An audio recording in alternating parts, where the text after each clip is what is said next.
What's going on, moviegoers? If you're new to the channel, my name is Christian. Welcome to C-Roll Productions. Superman 85, you guys, is celebrating the 85th anniversary of our beloved, one of the most iconic superheroes of all time, of that being Kal-El, Superman, the Man of Steel, Clark Kent, you guys. James Gunn has confirmed that the script is done and is now in the early stages of pre-production. We're talking set designs, we're talking costumes, and more. And of course, casting, because casting Superman is going to be extremely important. You have your hardcore fandom of Superman out there who is so attached to Henry Cavill's Superman. It is going to be very difficult casting this new up-and-coming Superman and the new DCU, you guys. But I'm excited. I have total faith in James Gunn and whatever they decide to plan for Superman moving forward. I cannot wait. I can't wait for casting announcements for like Perry White,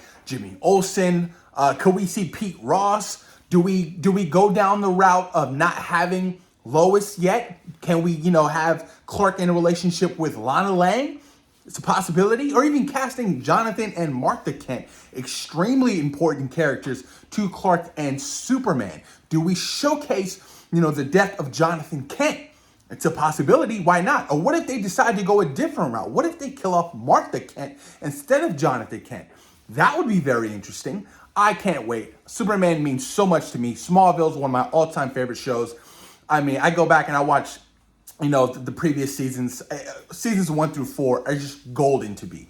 Superman will always have a special place in my heart, you guys. So that's exciting to hear that, Superman Legacy is moving, and it's moving very fast, you guys. I'm pretty sure we'll hear some kind of casting announcement for Superman very soon. Very soon. I'm pretty sure James Gunn already has a list and auditioning's happening, and he's just really carefully going over that list because he understands the importance of this character. And whoever the actor is, my God, the incredible shoes they have to fill. I mean, coming off of, Henry Cavill, Brandon Routh, Christopher Reeve, Tom Welling. It's extremely, extremely daunting task, but I have faith over there at DC, you guys. Moving on, the Russo brothers are interested in directing Batman the Brave and the Bold. I was like, oh, okay, the Russo brothers want to hop over to DC?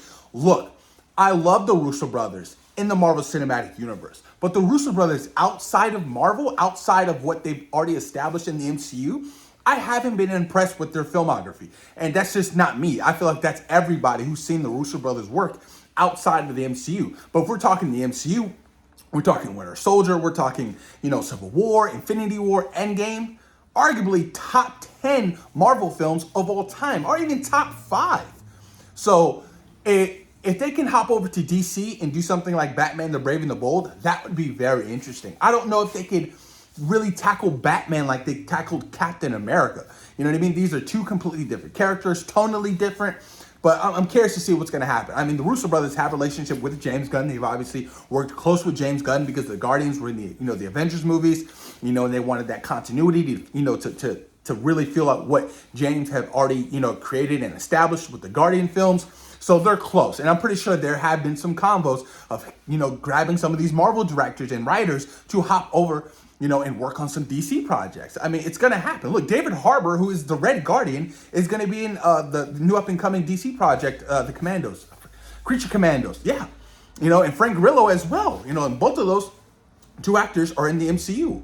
So it's going to happen, you guys. Eventually it is. And he even teased, now that he's, the CEO at DC, we could possibly see a crossover of the Avengers and, something like the Justice League. That would be crazy, but a little bit too soon. Let them establish their universe. Let's get some casting. Let's give it 5 to 6 years, and then we can possibly talk something like that, because boy, oh boy, you guys, that would bring in the big bucks. But ending this video, you guys, is the topic of Jonathan Majors. Now, of course, with all the debacle and talk going around about Jonathan Majors and, his recent struggles and problems about, domestic violence and stuff like that, a lot of people were like, well, innocent until proven guilty. Well, as of yesterday, you guys, he's been dropped from his PR team and talent agency, which is not good at all. If he was innocent and his talent team and his PR team were confident in he was being innocent, they wouldn't have dropped him. So something is going on and is not good. It is not looking good for Jonathan Majors. He's already lost so many things. And, you know, I've never seen the rise and fall of an actor so quick. He was just on top of the world. And he has a bodybuilding film coming out at the end of the year, which I was looking forward to. But who knows what's going to happen with Jonathan Majors moving forward. Apparently, Marvel Studios have had zero conversations about dropping him from the MCU that we know of. That we know of. So I'm like, okay, well, do they plan on recasting Kang the Conqueror? Who knows at this point? We don't know what's going to happen. You know, he's still going to appear in Loki Season 2, which could drop this year, which could drop next year. Avengers the Kang Dynasty, obviously Secret Wars. His character is significantly important to the multiverse saga. You know, so they got to figure out something to do. I mean, do you recast him if all the, you know, the domestic violence stuff is true? Or, you know, and it brings into, you know, the example of Ezra Miller. Well, if Jonathan Majors is going to get canceled so quick and fast, what happened to Ezra Miller? I mean, his movie comes out in a month.